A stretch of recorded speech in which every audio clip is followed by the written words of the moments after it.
Thank you very much. Good evening. Good evening. Can I just start by asking you a very personal and human question? 47 years ago was when your father was toppled, when the forces of Ayatollah Khomeini came to power and declared on February 11th, 1979, the first Islamic Republic. Where were you at the time? What were you thinking? Did you think, as your father and mother and other siblings were leaving the country, that this was it forever, or what? Well, I actually was in Lubbock, Texas, undergoing pilot training when the revolution happened. The plan was for me to return to Iran after a year of training and perhaps go to the military academy and continue my formation. My parents left Iran January 16th of 1979. So basically, that was the beginning of our forced exile, and I never got to return to Iran. And ever since, it's been an odyssey of exile. And when my father passed away in Egypt in the summer of 1980, I was practically engaged into the politics of Iran, opposition politics, that is, obviously, to the current regime. So it's been 47 years and counting now. So clearly a lot of people in this room, a lot of certainly Western leaders, maybe others, they've always had a very, very rough relationship with the current government of Iran, with the Islamic Republic. And every time there is a protest, and there have been many, every time, they and the Iranian exiles essentially say, this is it. This is the time that it's going to happen. I remember being there in 2009 over a disputed election, and I was with the people as they were running in the streets saying, it's going to happen this time, it's going to happen this time. That was inside Iran. What do you think made this December-January protest different, bigger, more intense? You know, for all of us who have been involved in the struggle for liberty and freedom against this regime, and as you pointed, there have been many upheavals and perhaps unsuccessful campaign in the sense that the regime is still standing. But the resolve and perseverance of Iranians have continued. In the latest uprising, which was, of course, the Women Life Freedom Movement, we saw to what extent Iranians from all walks of life, from the four corners of Iran, including, of course, the diaspora, were supporting that. But I think something that is definitely the game changer, if I could call it that, and by the same token, the frequency of these protests increased over the years. If they were separated the first time, I'm thinking about the first upheaval of students during the Khatami era, all the way through the Green Movement in 2009, and all the way to the last few years, we've seen that the repetition and frequency of these uprisings became more and more and shorter. And of course, this time, well beyond a protest because of economic circumstances, what have you, when people start chanting death to the dictator, that means they're fed up with the regime. They want political change. They want fundamental change. They no longer believe that by reform we can achieve that end, that this regime simply doesn't allow for any kind of process allowing for people to decide whether or not they reject the current government they have. So we are forced into revolt. And we started this revolt in the last few months. We saw how many people were chanting the slogans and came to the streets, only to be faced with a severe repression that led to, unfortunately, a genocide level reaction by the regime, shooting people on the street with military weaponry, chasing people in hospitals, finish them up, shooting a final shot in their heads on their hospital beds. Women are currently being raped in prisons. Soldiers are being arrested and executed for refusing to cooperate with the regime in the repression of people. This is really something that is right under our eyes. There's a sea of blood that separates today Iranian people with this regime. So if you ask me whether this time the nation is fed up and ready to act, they are. What we do need, however, is an equalizing factor, because we saw how the regime treated its own citizens. That's where I think a lot of Iranians inside and outside hope that an intervention that will neutralize the regime instrument of repression will finally give us an opportunity for a final. And what does that look like? Is that intervention by the United States? Certainly, even now, I know people are saying inside Iran, certainly everybody outside Iran, that they are waiting for President Trump to actually deliver on what he said. Remember, he said, seize your institutions, help is on the way, etc. And it didn't happen. Well, not yet. And I think the reason it hasn't is perhaps because, first of all, mobilizing for it is not an easy affair. We have to consider many aspects. But most importantly, I think President Trump realizes that he needs to convince the whole world that given a diplomatic solution or diplomatic effort the maximum chance. We will have to see to what extent the Iranians, from their side, are willing to settle for what is being asked. I don't see it very likely that they will actually come even close to what are the demands, which will then say, look, by diplomatic means we haven't managed to get it done, so now we can move forward with that. Are you yourself in touch with the senior American administration officials? Is there a sense that they are also in this with you, so to speak, that they also actually want to see regime change? Because, you know, the latest statement from President Trump after meeting with the Israeli Prime Minister just this week, he basically said, where are we here? He said, there was nothing definitive reached in this meeting other than I insisted that negotiations with Iran continue to see whether or not a deal can be consummated. If it can, I let the Prime Minister know that will be my preference. So no talk about the people or regime change. How did you read that? I think for what is obviously an attempt to say, let's try to resolve this diplomatically, but at the same time, I think President Trump realizes that the Iranian people have been very clear in their ask for support. They actually believed in his promise of help is near, hang in there. And that's a very important position to take.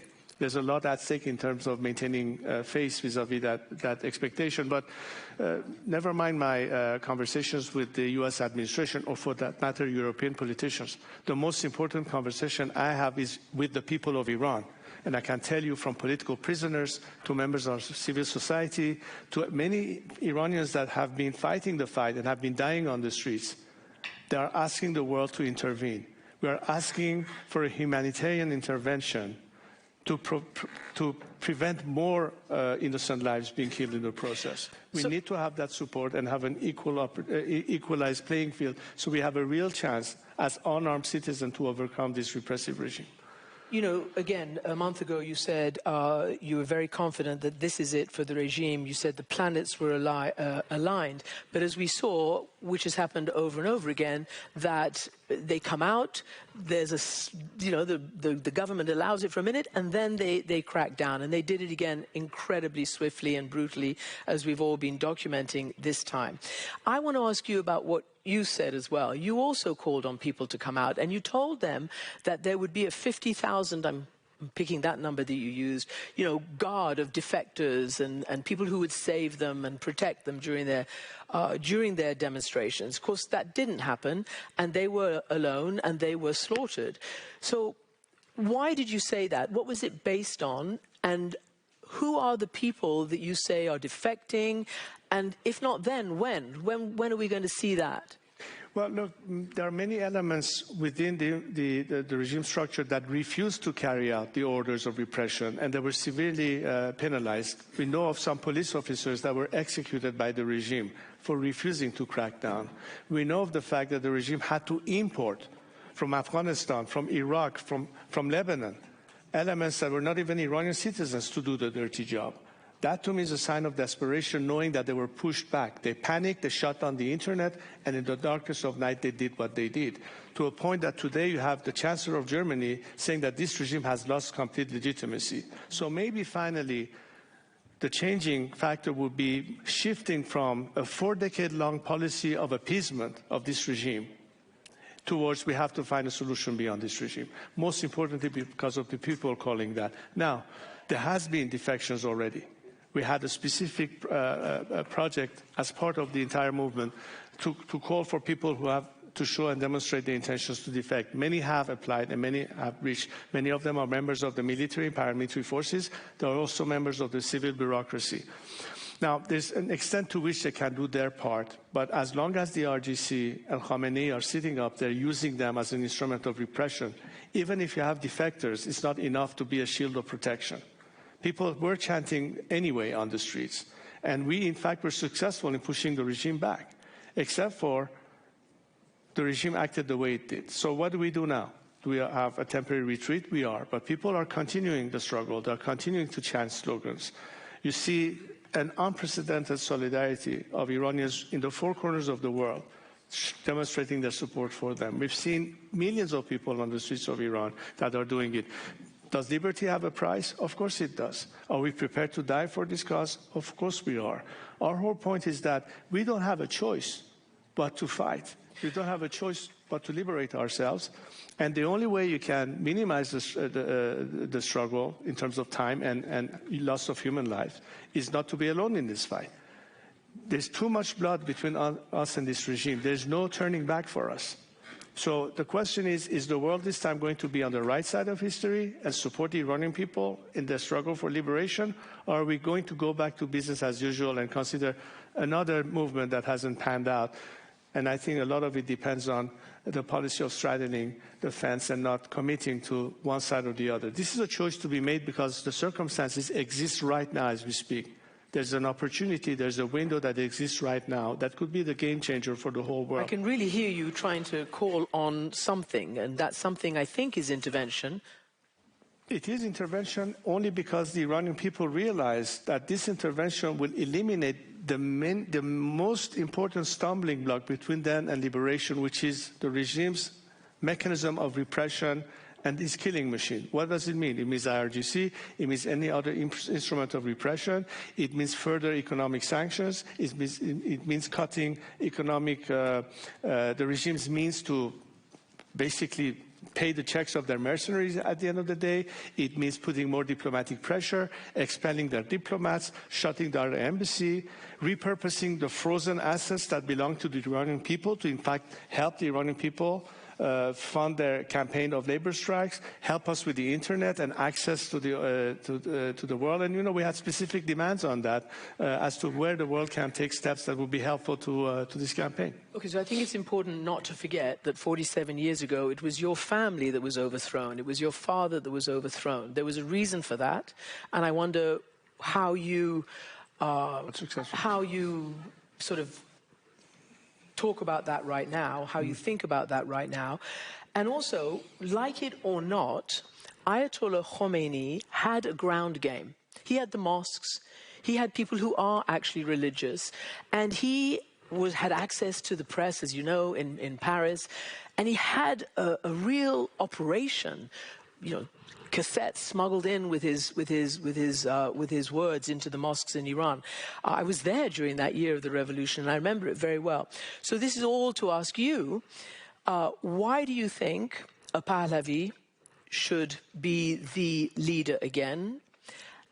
And how can you do it? What kind of a plan do you have? What kind of a political ground game inside the country do you have? I mean, it's necessary, right? You've got to also be able to convince people there and to have an organization.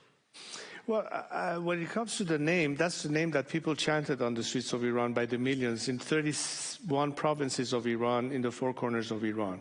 They called my name, they asked me to come to their support, and I have. And I accepted the challenge of leading the transition. As far as the plan that we have a plan before the regime's collapse and particularly for the transition after this regime, which is very well documented and presented. It's an open document. You can see it on the website of the Iran Prosperity Project. It talks about the initial 100 days. How do we manage that process? How do we avoid what happened in Iraq post-Saddam Hussein, because we don't want to have the same experience of de-Baathification. And one of the key components of this strategy is how much defection can exist, not just because we need them on the side of the people, but because, and that has been my principal position, that anyone who doesn't have their hands soiled with the blood of the Iranian people should survive regime change and have a place in the future. They can be part of the solution as opposed to remain part of the problem. That's very critical to maintain a stable transition, both on the civilian side as well as the military paramilitary side. So I want to follow up on what you just said, whoever doesn't have blood on their hands. But as you know, a lot of your supporters, or people claiming to be your supporters, or I don't know, bots online or whatever, have zero tolerance to anybody who's in Iran right now. They call everybody a collaborator, everybody an appeaser. There is this incredible woman, Narges Mohammadi, who's a Nobel Peace Laureate. She should be a source of pride for her human rights and her sacrifice that she's made. And yet, online, it is catastrophic what people claiming to be your supporters are saying. So I don't know whether you want to say something to them, whether you reject this kind of lumping together anybody who actually lives in Iran and has to survive. Look, I've always spoken against any kind of political violence or intimidation as a matter of principle. And I think this is an opportunity to say that one of our asks is, of course, the immediate release of all political prisoners. That includes Narges Mohammadi. And I think when we look at the future of Iran, while today we can all be allies for a common cause of liberation and a secular democracy as an alternative to this clerical dictatorship, I think we are all in the same boat. We may vote differently tomorrow, and tomorrow someone like Narges Mohammadi may choose to run as prime minister or president. That's fine. But today we need to first address the issue of liberation. And on that, I think the vast majority of Iranian secular Democrats, whether they are Republicans or monarchists or socialists or conservative or, representative of our ethnic groups or religious minorities, when you look at the diversity among us, we are quite united on these principles. And I think that is where we need to stand together in unison and do not allow those who, and I think the regime is behind a lot of these campaigns, to try to discredit not just me, but pose as representative of this or that group, because they always try to play the divide and rule game. They always tried over the years to make sure that such an array of opposition can never unite in a real sense. What I call, again, and I take the opportunity to remind people what this struggle is all about. This struggle is about freedom. This struggle is about the equality of all citizens. This struggle is about freedom of speech. This struggle is all about democracy and the ballot box. And we can certainly compete in the future, but today is a time to make sure that we don't have that ballot box through which we can determine who has what level of support or who can be able to do this and that. We need to get there first. So remind ourselves, we're reminding everybody, our cause is for everyone to fit under this tent. And this tent could be as wide as it can get, so long as we can agree on at least, this is what I'm calling for, on at least 4 key principles. Number 1 is Iran's territorial integrity. This is a matter very important for many Iranians. Yep. Number 2 is the obvious need for separation of church from state, which is a prerequisite to democracy. On that we agree, including many clerics in Iran who have spoken time and again against the Velayat Faqih. They don't believe that religion has a place in politics, and they know how much damage was done to the faith as a result of this regime. So just we know that is the guiding principle of the Islamic Republic. Exactly. The supreme leader represents And we had God. many clerics from the beginning who were ostracized by the regime. Today we have one of the leading clerics in Iran, Mawlavi Abdul Hamid, a Sunni cleric who has spoken against this regime and believes, in fact, as a clergyman, in the separation of church from state. So it's an established fact within the Iranian people. Number 3 is equality of all citizens under the law and individual liberties. And number 4 is the right for the Iranian people to determine their own future, which is exactly the agenda of the transitional government, to make sure that Iranians will have the ability to elect their representative to the Constitutional Assembly, to decide first what it is that they want in their future. And unlike 1979, where nobody had a clue what Islamic Republic means, but a clear option as to what are the diverse possibilities, allow for a Constitutional Assembly to draft a constitution, allow for people to either adopt it by a referendum or reject it and have another draft, all for it to finally end up with a ratified constitution approved by the nation. Then we will have the elections of the first parliament and the first government of that future democracy. Whether it ends up being a republic or it ends up being a constitutional monarchy, that's exactly for the people to decide. And the minute this happens, the transitional government dissolves itself and turns over control to the elected members of the Iranian parliament and government. That's the end of that process of transition. I'm going to get now you until the next to your future role, but I really do need to ask you, will you tell your supporters online or wherever they might be to stop, in your name, this kind of attack on ordinary Iranians, because it's very terrifying? I have, and they know it, and it's not only them. I think this should be for everyone to follow as a principle. There shouldn't be any place for political violence or intimidation from anyone. And I think we should all adhere to principles. I'm not talking just to one group. I'm talking to every single Iranian out there, regardless of their political affiliation. We need to show and demonstrate that exactly that's where we differ. A regime that is in a punitive way forcing an ideology and has been discriminating against every possible aspect of people disagreeing with them, as opposed to those of us who cherish the values of freedom, have tolerance for other viewpoints, believe in pluralism, and that's exactly how we define ourselves as a contrast to this regime. We have to show it beyond words in action. And that's something that I've always called for. But I cannot control millions of people and whatever they say in social media, and who knows if they are real people or not. That I can't control. But I can only stress the importance of these values. You don't approve of it? Of course I don't approve. And I've condemned it. I think there are many people in this room who, in fact, often have reposted my statements that are aware of this fact, that I've done my part as much as possible to condemn that type of behavior that I will not tolerate and will not stand for. To your role, what do you want to represent if there was this opportunity? Do you want to be king? Do you want to be president? What is your role in this situation? You know, from the first day I started, I considered my mission in life to bring the country to a point that we can have that final referendum and the people elect their first democratic government in the future. That, to me, is the finish line and mission accomplished in life. I don't have any personal ambition. I'm not seeking power. I don't want to have a crown on my head or a title. But I think that they should look at me as a bridge to that destination and not the destination itself.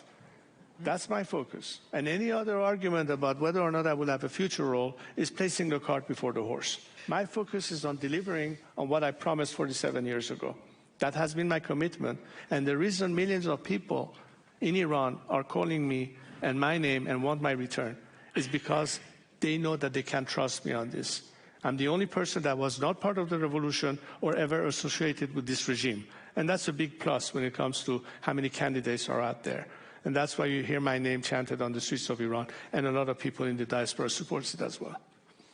I remember covering the Ahmadinejad era in Iran, and it was a very aggressive posture on every issue, including anti-Semitism, anti-Israel, talking about wiping it off the face of the map, very, very violent. And I think it really, really put certainly the Israelis and Jews around the world off.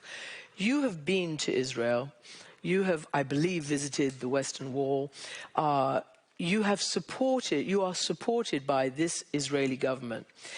I want to know what you think and why you think that's important, because equally, this Israeli government has shown itself to be incredibly intolerant of its own citizens' rights, its Muslim citizens' rights inside Israel, and of course in Gaza, the occupied West Bank, and it's very controversial. So I just wondered why you think that is an important relationship to build.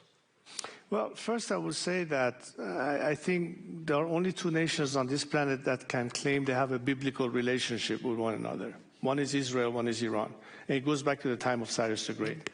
Cyrus the Great, who liberated the Jewish slaves in Babylon and helped them rebuild their temple in Jerusalem. And when Iranians go and gather at Pasargad around Cyrus the Great's tomb years ago, of all walks of life, of different ethnicities, different religions, and celebrate Cyrus the Great because he represents the every values that Iranians cherish and believe in, and say that we are not a nation at war with our neighbors. We can be trusted partners in the region, working with the Arab countries, working with Israel, as opposed to a regime that is acting the way it did. That's the difference right there. We need to be able to show the world that Iranians, unlike this regime, are committed to friendly relationship with our neighbors. We don't have any issue with the Arabs. We don't have any issue with the Israelis. And why is Israel important? Because I think it is a very important strategic partner to Iran when it comes to this. I'm thinking beyond just the politics of it. I'm talking about the water crisis in Iran, which is a major issue for us, well beyond politics. If there's no water, there's no life. And guess who have the best specialists and experts in the world dealing with water issues? Israeli experts. One of the reasons I went to Israel was to talk about that as well. And there's so many ways that we can engage and partner with them, helping us in that area, as opposed to a regime that says, no, they don't even have the right to exist. That's the difference. So it's not necessarily focusing only on one country. It's a regional thing, but most importantly, from the prism, whether it's Europe or the United States, why can't we, as people of that region, be the ones working together to bring about stability without having to depend on an armada of U.S. Aircraft carriers to maintain stability and peace in the region? Why can't we work with each other? That's the difference, because Iranians are committed to that. And when you look at how it's perceived inside Iran, let's remember one thing. The regime has been the one financing its proxies, Hezbollah, Hamas. When they got over $200 billion a few years ago, that was spent not on, Iranians that are starving on the streets, but to, in fact, empower these proxies that led perhaps to October 7th. And when people for years have been chanting in Iran, neither Gaza nor Lebanon, my life will be sacrificed for Iran, that means what? That means not Hamas, not Hezbollah, and in that sense, it's a very clear demarcation from this regime. This is not me saying it. This is people chanting it for years to come. Before the mass uprising, after the mass uprising. That's part of the national psyche. Today, in every demonstration we see in the diaspora, you see that it's the Iranian national flag. A lot of time we see the Israeli flag and the respective flag of the country where they live. Tomorrow in the rally, you'll probably see a lot of German flags, as we saw Australian flag in Australia, as we saw the Canadian flag in Toronto and Montreal, or the American flag in LA, showing that Iranians are respective universally of any peace-loving nations. They are respective of their host country. That's the difference between us and this regime that basically so antagonistic. I think that's basically the spirit of our movement that is demonstrated by the will and resolve of Iranians that say, we are not this regime, we are not warmongers, we want to be the peacemakers. There is so much we could talk more about. This is a very good table laying of your plans and your proposals. I just want to open to one person on the floor, because you remember after the Women, Life, Freedom protests, there was the Georgetown Coalition, which saw you on stage uniting with a lot of diaspora activists, including Nazanin Boniadi and Masih Ali-Najad. I think they're both here, but we're going to ask Nazanin to stand up. And of course, that didn't last. It didn't last. It was just a very brief moment of unity. And I don't know whether Nazanin wants to say anything on behalf of opposition. Oh, well, thank you so much for the important conversation, Shahzad. It's good to see you. As you reiterated today, you have consistently affirmed your commitment to democracy, specifically a tolerant, secular democracy. A lot of people, a lot of Iranians look to you because of your commitment to this over decades, and particularly because of your commitment to building institutional democracy and cultural democracy, really democracy that covers all of culture in Iran. And the truth is that the brutality of the regime has caused deep wounds.